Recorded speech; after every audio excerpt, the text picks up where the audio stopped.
ko se prijatelji vrnejo.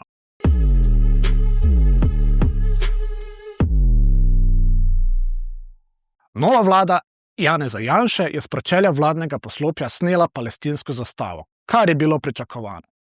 Veliko bolj odmevna je bila naslednja poteza.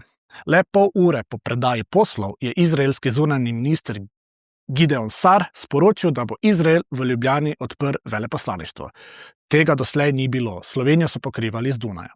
Danes obračamo novo stran, ko se prijatelji Izraela vrnejo na oblast, se vrne tudi Izrael, je zapisal Sar, ki je še isti večer govoril z novim slovenskim zunanjim ministrom Tonetom Kajzerjem. Obrat v slovenski zunanji politiki je bil pričakovan, napovedan. Tone Kajzer velja za hišnega diplomata SDS, ki je na družbenih omrežjih vselej branil Izrael.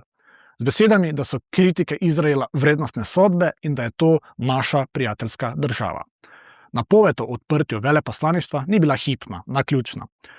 Legitimno se lahko vprašamo, ali ne gre za neke vrste poravnavo računa. Saj vemo, kaj se je dogajalo tik pred volitvami. Kakšen bo nadaljnji odnos slovenske diplomacije do Izraela in palestinskega vprašanja, bomo videli. Vlada bo priznanje Palestine težko umaknila, ker je to s pravnega vidika skoraj nemogoče. Lahko pa pričakujemo umik sankcij proti izraelskemu premijeju Benjaminu Netanjahuju, ministroma Smotriču in Ben-Gviru, kot tudi umik embarga.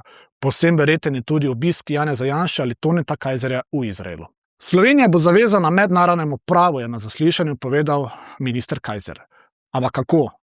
Ruska agresija na Ukrajino je zanj nedvomen zločin, genocida v Gazi pa po njegovem ni, ker da mora o tem odločiti mednarodno sodišče.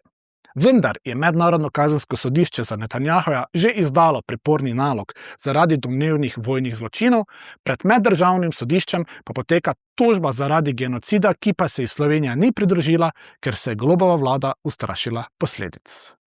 Poročila Združenih narodov, humanitarnih organizacij pravijo, da Izrael v Gazi izvaja genocid.